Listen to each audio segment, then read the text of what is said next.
Well, hello everybody. Welcome to this episode of About Time with me, Chris Nichols. As you know, this is a series where I get to talk to people who've inspired and influenced me through our work over the years. And today is just such a brilliant opportunity to catch up with an old friend, Karen Blincoe. And Karen, welcome. I'm so delighted that you're here. Thank you, and thank you very much. I feel very honored to be on your podcast, Chris. I think wonderful. We were reminiscing that we think it may be 18 years since we worked together. And actually, Yeah. since since So since we met up as well, isn't it? But I can't remember when we last met up. Was that? I think it might be the same, except for a few online conversations and exchanges. Really, it's been a long time. Yes. And I'm just delighted to see you looking so well at home in Denmark. Yeah. Thank you.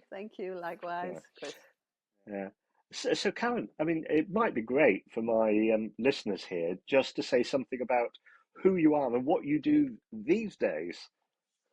Okay. Well, I am Karen Blincoe, and I am Danish, and I have sort of lived half my life abroad, but now I'm back here.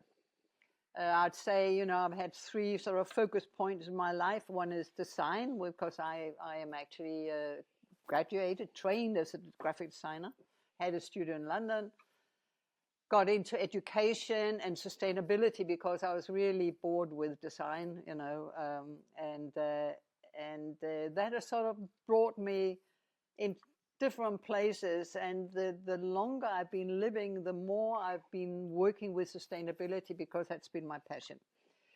And I actually had a full-time job as director until 2019, when I decided, because I'd started a PhD about 10 years earlier, because I was Mm. visiting professor in Brighton, and decided to do a PhD, and I started there, and I thought when I was 70 in 2019 that if I don't do this now, I'll never do it. So I left my job, did the PhD at the age of 70, and then I changed it into a book, got that published in 2022.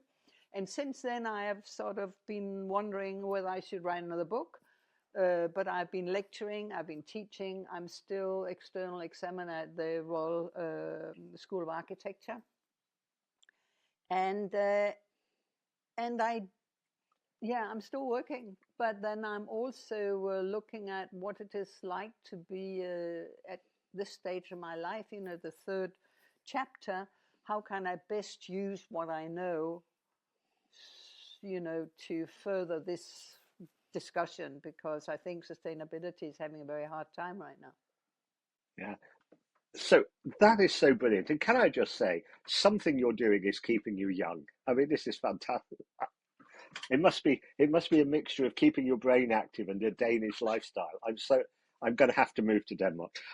But but but let's can we go back and talk to that being 70 and deciding I've got to do it now, and that was completing your PhD, yeah? Well, I can tell you something, Chris, Mm. that when I resigned from Schumacher College, came back to Denmark at the end of 2009, and we had the COP15 in Copenhagen, and everybody was busy doing something, and they couldn't use me, and they also thought, oh, well, who does she think she is? She's being director of Schumacher College, and no. So I really was sort of left out in the cold, and I thought that after having been director of Schumacher College, what else is there really in terms of sustainability? And I thought, well, I can jump from the nearest bridge and say, I've had a great life so far and I've achieved this and this. But then I thought, well, Karen, why don't you use your intelligence instead of your emotions this time? And I thought, so how can you best use what you have learned and done in your life? So I decided I wanted to write a book, and then I talked to the people in Brighton, and we decided perhaps I should do a PhD. And that was when I was 60. So I started the PhD when I was 60, and because I also had lots of other work and that, so it was on and off for about 10 years. And I thought, if I don't do it now, You know what I actually did, which is I'm very embarrassed to have to tell you this, but you know when Brexit happened, yeah, because England had been like my father and Denmark my mother, because my career was really in England and my home family Denmark. I got so upset at Brexit. I walked out of the university in Brighton. I said, I'm never coming back. So I left my PhD at that point. But then, you know, when the BS, I thought all the work I'd done, all the research I'd done, all the writing I'd done, I wanted to complete it. And that's when I started at the age of 70. I have to complete it. And even though I know COVID was terrible, it gave me actually 2 years or a year to really focus. And I was sitting at home in another home up at the loft and being examined for about 4 hours for the PhD, you know. So I was in Denmark and they were examining from the UK. So yeah, I just simply had to do it. Yeah, fantastic. So that you finished with Schumacher when you were 60. Yeah.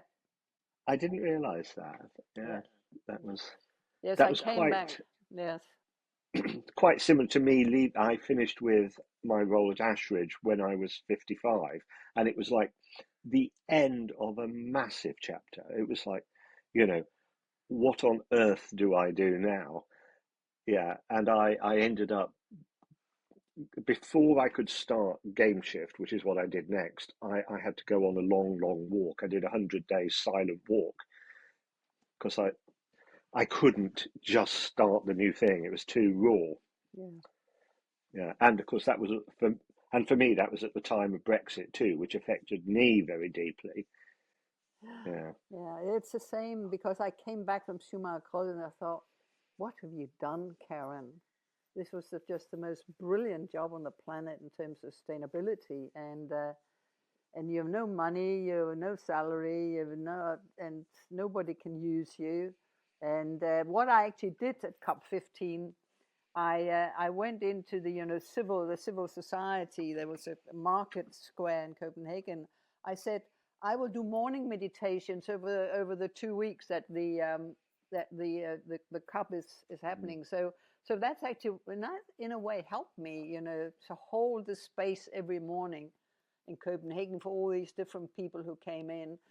That somehow helped me to think that yes, there is still some use for me, whether it's in this way or that way. So and yeah, somehow, but you know, it took me 2 years to somewhat get over giving up Schumacher College. It did. yeah. So I definitely want to talk about that, and I definitely want to talk about the PhD. Yeah, and I definitely want to talk about what you're doing now. Yeah. So let's start. I mean, how did you even become director of Schumacher? Well, it actually started in 1998 when I went to Schumacher College on a 3-week course, Ecology, Economy and Globalization, with Wolfgang Sachs and a few other inspiring people. And I remember coming to Schumacher College. That was in March 1998, and I remember going in, I thinking, this is home. This is where I belong. This is it for me. So I decided that I wanted to create a Schumacher College in Denmark, and I went back to Denmark, and I spent 2 years writing, speaking to a lot of people, and writing ideas, and then. When it was all ready, I rented the Danish Design Center. I had 1 day of different talks and lectures, and the next day I gathered a group of inspiring leader, Richard Olivier, and a lot of great people. And I said, this is what I want to do. And they said, no, you shouldn't set up no, how boring. Why don't you buy a train and do seminars on the train? Why don't you buy a boat and do it on the boat? We don't need another center. And they were totally bored by the whole idea. So then I went down into a deep black hole and I thought, what on earth am I going to do now? So I was lying in this hole for a while, and I thought, no, Karen, you want to do this, you have to do it. So I got up, and I started actually running seminars from our home. We had a farm. Mm-hmm. We had and so I think I used 3-4 different locations around the farm where we started to run a seminar similar to the ones at Schumacher College. It was different because it was more design orientated, because that's really where I came from. So that became quite successful, and Terry Irvin came from Schumacher College to teach these courses, and I think she then brought the message back to Schumacher College that something was happening in Denmark. And then I was called up by some headhunting firm or other from Bristol, and they say, we're looking for a new director at Schumacher College, why don't you apply? And I thought, wow, this was just the most amazing opportunity. And even though ISIS was my center, was going really well, actually. It was going very, very well. I thought to become director of Schumacher College would just be the orange in my, Yeah. I mean, what more could you want? And then I got the job. So it was actually inspired by my 3-week course at Schumacher that got me to set up a center in Denmark, that then got me to become director of Schumacher College. So it was kind of yeah. And how long were you director for? About 3 years, Yeah. just short of 3 years. Yeah. But I burned out. I realized after coming back, I totally burned out. I burnt my candle in all ends. And, it was not just becoming a director of Schumacher College. It was also becoming part of the whole Dartington estate and whatever was going on there. And so my remit from Vaughan Lindsay, who was the CEO of Dartington then, was that I had to make sure that Schumacher College didn't run at a deficit every year. At the same time, he was also trying to recreate Dartington because there was no more money. So we had to recreate, let 1,000 flowers bloom, I remember him saying. And so I was working on changing Schumacher College and helping to change Dartington. And it was like both were full-time jobs. Yes. And I was there on my own. Mervyn was back in our farm in Denmark, and my kids were here and there. And it was a tough job. It was a very amazing job, and I worked 24/7. Starting with meditations in the morning at the college. You remember? I do. And then often we had the lectures in the evening, and then I also had to write feasibility studies for Dartington, and just too much for me. And I think that what caused me to resign was the fact my father was seriously ill. He was dying, and I had to travel forwards and backwards to Denmark every weekend. My 2 daughters were pregnant with a second child, and they were both depressed, and they wanted their mother. And I remember sitting thinking, well, will I end up as 80-year-old having chosen Schumacher College over my family, or my family over Schumacher College? And I thought, I have to choose my family. So I resigned. And when I came back to Denmark, I realized I was totally burned out. Yeah. So it was actually, in hindsight, I think it was good I left.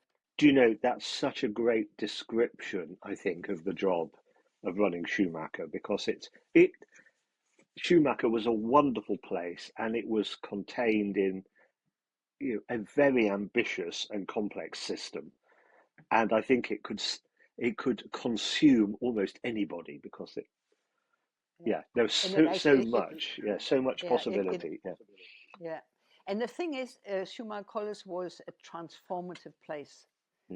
And everybody who got there, everybody who spoke to who had been there, whether they'd been on a weekend course or a 3-week course or doing the Master Holistic Science, they were all transformed. But, however, when you work with transformation, Chris, the people, you have to look after the people. So the staff, we should all have had supervision, because the staff were there holding that transformation again and again. And a lot of them got ill with cancer, with this, with that. And it was a very, very tough place to keep healthy, I would say, in terms of the inner workings of it. And wonderful people. And special. You know, they were all special, and but they suffered, I think, from this very intense transformational work that went on there. Yes. Yeah. What are you proudest of from your Schumacher days? Well, I am proudest of what Brian Goodwin told me at his wedding when I came down there. Brian Goodwin was a wonderful, wonderful character. He said Karen managed to create a coherent synergy within the staff in the short time she was here, more than anybody else had been able to do before. When I came there was a lot of cliques and infighting and all sorts of stuff. And then through, I think, gathering every week and become more, I mean, focusing on people and their humanity and the spiritual aspect of it, I think slowly we became a coherent group of people, actually, who worked together and not against each other. Yes. I think that was my greatest achievement, I think. Yeah. I mean, that was the time when I started teaching at Schumacher, and I remember it very, very positively. Yeah, it was some of my happiest times at Schumacher were I've had many with several different leaders of the college, but I remember it very positively with you, and you brought me into the certificate for sustainability education. I can't remember the exact title, but I still meet participants who did that program and who are doing brilliant work in the world, as a result, and they all speak very fondly and saying it was a pivotal moment for them, which is wonderful. Yes.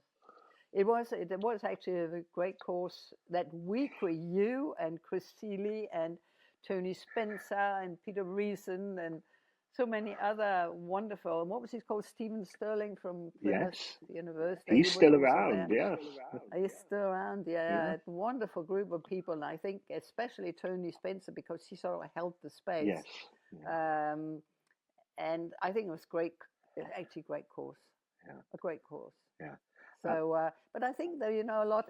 I've got some of these. I was just finding them. From then on, all the different courses. I was looking at them. Because of having to talk to you today, the nostalgia and the past, and I'm thinking about so many of the courses that they're in this leaflets are still relevant today. You could still actually run them today, and probably some of the courses more relevant today, even more relevant. One of the things I've noticed in my life is the world keeps trying to close down this work in some way. Schumacher has really struggled to. It closed. It's now in a new form. Findhorn not really running its courses. My master's degree I ran at Ashridge disappeared. Yes, I remember that. And at exactly the same time, the courses have become more and more relevant, and they are appearing in hundreds of different forms now. That's it. Yeah. But that reminds me that when I did the PhD, because I didn't find the Holy Grail, which I hoped, doing the PhD, I didn't. But what I did find was all the resistance to sustainability at all levels of society. I mean, that became so clear. And when you're saying what you're saying now, all the resistance against all that transformative work that was done, it really became clear when I did the PhD that you just dig down the surface a little bit, and then you start finding the resistance, whether it's in culture, in education, in politics, in economics, in science, in technology. It's the resistance is there, and that became very, very clear to me. Yeah, So let's because I would never understand. Yeah. yeah. So let's talk about the PhD because I remember in the early days you talked to me about a PhD. Now, was it on utopias, dystopias, or both? I, Yeah, I really wanted. I actually I actually do have a chapter on utopias in my PhD, because I looking into the the essence of sustainability. Became very clear to me that it is a very transformative model. That if you're really going to implement sustainability the way it was set out, in a way, it is a transformational process. It is a radical intervention into society, and that's hence the resistance. So I thought, what other radical transformation in society have there been throughout history? And you go right back to Plato and the Republic, and all the way up through time, there have been the visionaries who have been talking about making society better, and they have created a new vision for the future.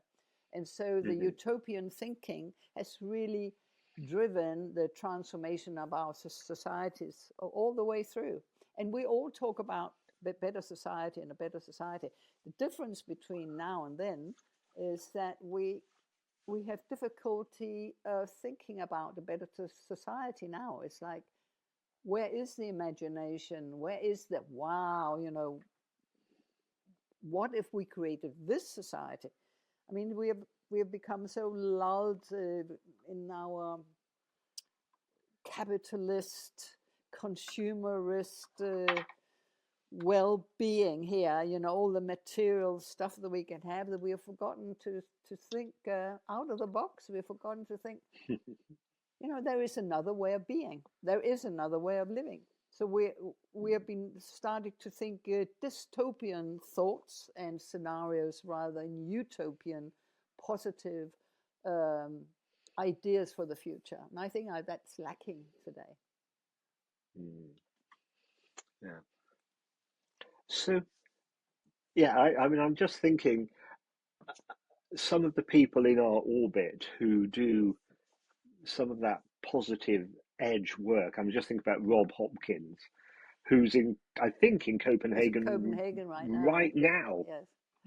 Yeah, doing some kind of festival of the future, That's it. and with his work on how to fall in love with the future and imaginative time travel. And Phoebe Tickell is doing something similar also in Denmark this year. That is true. And they're having a great time of it, actually. Jakob Rask, who is an ex-Schumacher College, but he's actually somehow holding this all together. And it seems to be very popular. A lot of people, come to all their events, and I think that's very positive. That's very positive. And the young generation, also go there, which reminds me of something I am doing, a new kind of initiative. Some young people have decided they want to create an organization to bridge the gender gap, to call out our called silvers, the silver-haired people, to talk about their experiences with life. And so you are invited to host a group of people from time to time. So I've been hosting a couple of times, and the people who turn up, all sorts of people from all sorts of walks of life, very interesting, from scientists to teachers to business people, who come, and we discuss life experiences and sustainability. And one woman actually got very emotional, and she said that her children had come home from the international school in Copenhagen, and they said that the teachers had told them that there was no future, and that the world was going to dissolve, and climate change was going to create conditions, very difficult people to live. And these kids, 6 and 12, were totally distraught. They came home to the parents and said, "There's no future for us," and they were so upset. And the mother was very upset. She said, "What do we do with these young people who suddenly stop looking forward to the future?" And so I think that's a huge task that we have to. And I think that's why Rob Hopkins, Jakob Rask, and all the people working on looking, to creating a different future. A lot of young people are in there who are getting inspired by that, and I think that's really so positive. Yeah, I agree with that. And whilst I'm not utopian at all in the sense of I don't believe in a single future positive vision. Yeah. I don't see that as being what Rob or Phoebe are doing. I see them as opening, multiple avenues of possibility. Yes. Yeah, and at the same time, at least Rob's work is based on what already is. Yes. He's amplifying existing stories. And I think that's really, and I think we have to hold on to this. And I when people ask me, I say that I think Gaia is wiser than all of us, and I think that that somehow I think we have to carry on the work we do with positiveness, because I do believe that I think Gaia is wise, and I think that something will transpire that will show us the way to go. Mm-hmm. And I know that I may be utopian in this thinking, but there is a way forward, absolutely, and there always has been, there always will be. So now you're taking me back to Schumacher College in my head, and I'm thinking about the wonderful James Lovelock, who taught there for many, many, many years. And his final book, I think, was the Nova Scene, and it was about the harmony of AI and humanity and its capacity to create a positive future. And I just wonder, in your thinking, I mean, where does AI sit? Well, I think the young generation would say that obviously Karen is getting old, but I believe that the human being is 100,000 times more advanced than any AI program, any chat GBT. I mean, I think AI and chat GBT, they only regurgitate what humanity has already created. That's one thing.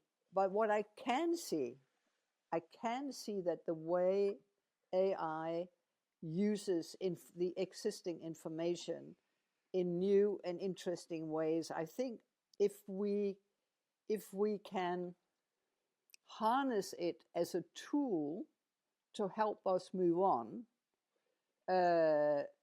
I think it's an incredible tool. I mean, it's quite amazing, but I think that a lot of people are going to get an awful lot richer because of it. And I also think there's a lot of hype around it. I was recently reading how businesses are actually lagging behind using AI because they don't really understand the technology and they don't really know how to implement it. So I think, I think using some sense around it is advisable. I don't think it's this amazing thing that everybody thinks it is. Somebody sent me the other day an AI or a kind of chat GBT based on wisdom called Quinn. And I went in and I pressed on this beautiful circular sphere, and you pressed on it, and I could ask any questions.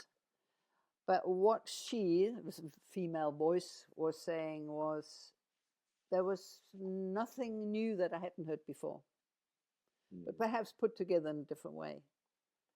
And so I think yeah, I I don't know, Chris. Actually, I No, I'm no, skeptical, but when I think that we only use about 10% of our brain capacity in terms of consciousness, I think that I would just as much focus on expand human consciousness than develop AI. You know. yeah, it's really interesting. It's really interesting, Karen, that you say that, because the other day I had Professor Tricia Riddell, who's a neuroscientist, and she was saying that when you look at functional MRI scans, there's no such thing as the left and right brain in the primitive creatives, one side creative, one side analytical. That's not true. She said, but if you're doing something really difficult where you're having to make new stuff happen, you use more of your brain because you just need more processing power. And one of the things we explored, and one of her fears, is that if we outsource too much to AI, we'll stop using our brain power, and it's almost like, yeah, no, like becoming familiar with using just part of our brain, Yeah. and that won't be good. But if we use it in a way that expands our brain, then that's great. And I think, as always with tools, it comes down to how do we use it. Absolutely, I totally believe that. I think we have Yeah. to we have to think carefully about the.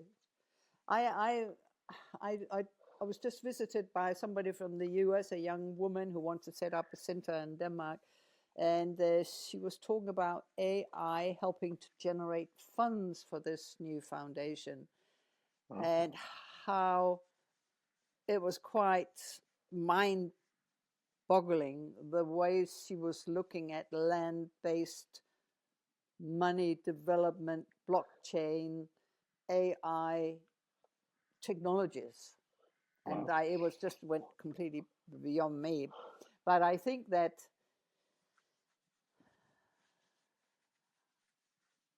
I think I would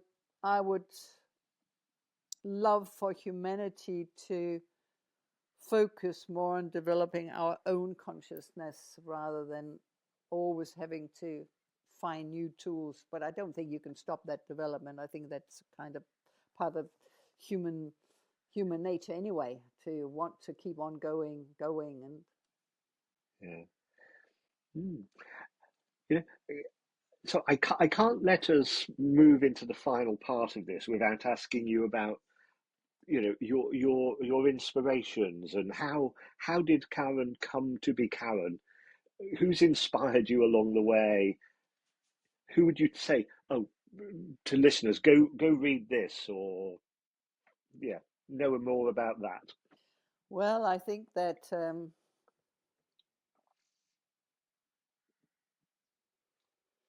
well, becoming when I became a designer, it was like an intuitive feeling to change from designing to working with the environment. Designing to me just did not make any sense.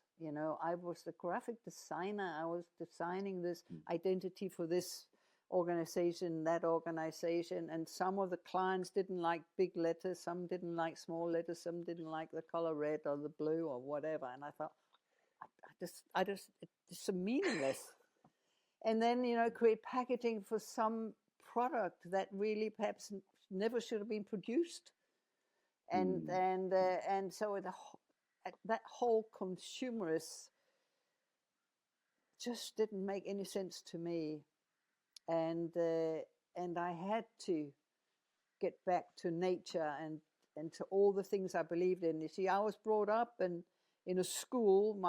Both my parents were teachers. My father was a local school headmaster, and we always lived in nature. We always lived in natural areas. And I used to run away from home when I was little, whenever, because there were 4 children, my parents, and we never had any money, and we had to work all the time.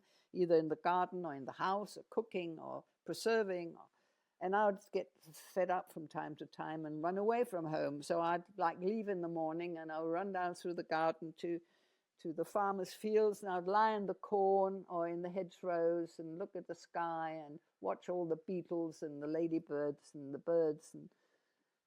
And that became part of my rescue. So whenever I got hungry, I would, of course, go home again. But that whole being out there, that to me made sense. And that protection of that nature made sense to me. And so I have always absolutely boundless love for the natural habitat. I don't think I could live without it. I lived a few years in London, a few years in Copenhagen, but that's it. Otherwise, I have to be out here.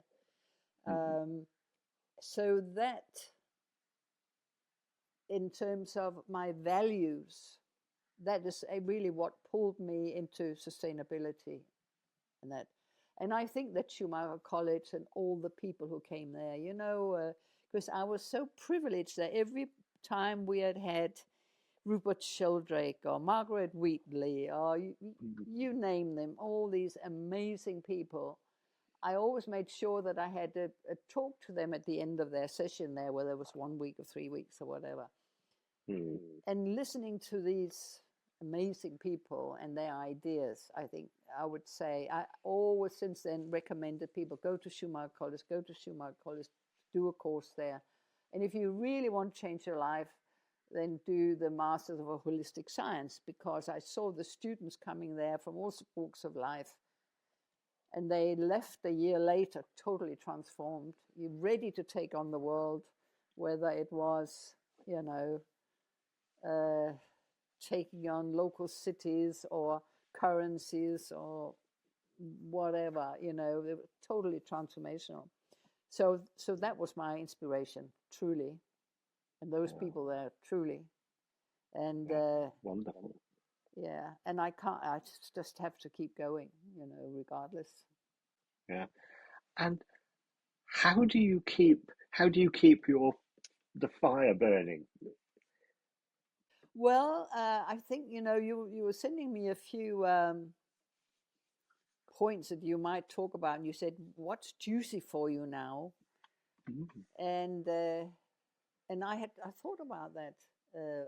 And I think what's juicy for me now in my life, I have a husband who is a lot older than me, and he hasn't had a very good health lately.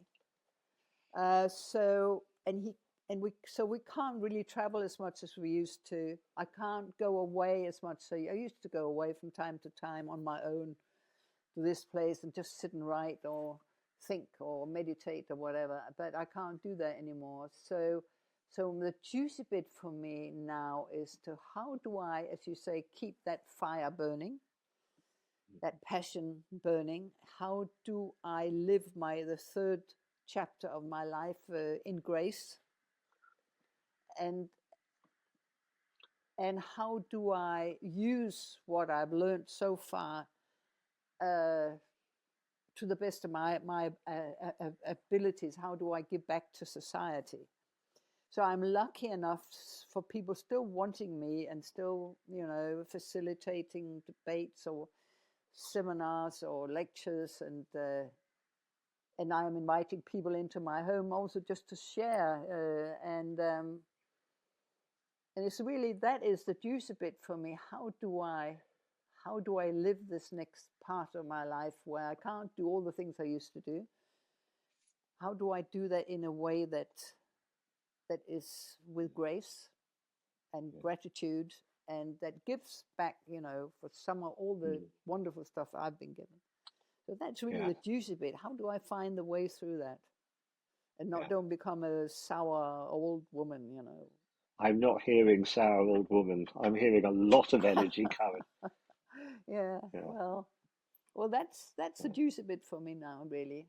I'm also becoming a bit more interested in politics, because when I look out there in the world, I think, wow, yeah, a lot of work needs to be done here. So a lot of work needs to be done. I think that's something that many of the guests on this podcast have said, is they're people who have not engaged in the formal political system for a long time, but are feeling that now they have to. Mm. Yeah. Yeah. Chris, can I ask you a question? Please. What's the juicy bit for you now? Well, this is one of them. Yeah.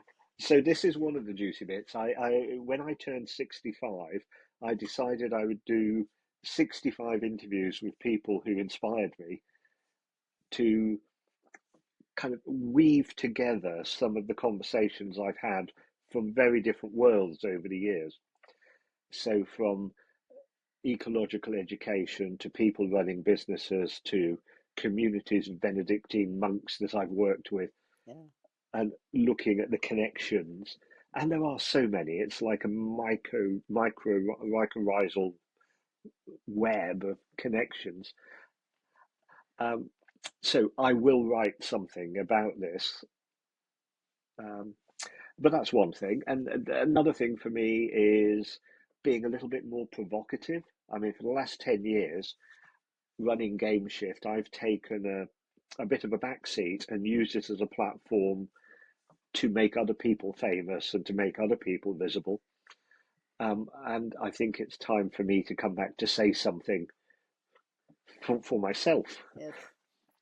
Yeah, so there is that, and also my walking and my art is also always juicy. Yes. Yeah, and I can't promise you a PhD, but I might do the masters in fine art at Falmouth, perhaps. All right. Cool. Very much. Very good. Yeah. Yeah. I used to go to farmers' school a long time ago. Yeah. Yeah. That's actually where I So, became a designer. Yeah. okay, I didn't know that. Yeah, and so our colleague from one of our students from the sustainability certificate did her doctorate at Falmouth, and now Natalia Ernstman, and now she is director of education at Black Mountain College, which again is one of the new flowerings of this kind of work, and I think it's wonderful stuff she does. Yeah. You must send her my Yeah, regards I when you will. see her, when you connect with I her. will. Yeah. Yeah. Karen, it's about time. Is there anything else that we need to talk about before we finish? Well, I was just reminded of Chris Seeley. Oh yeah.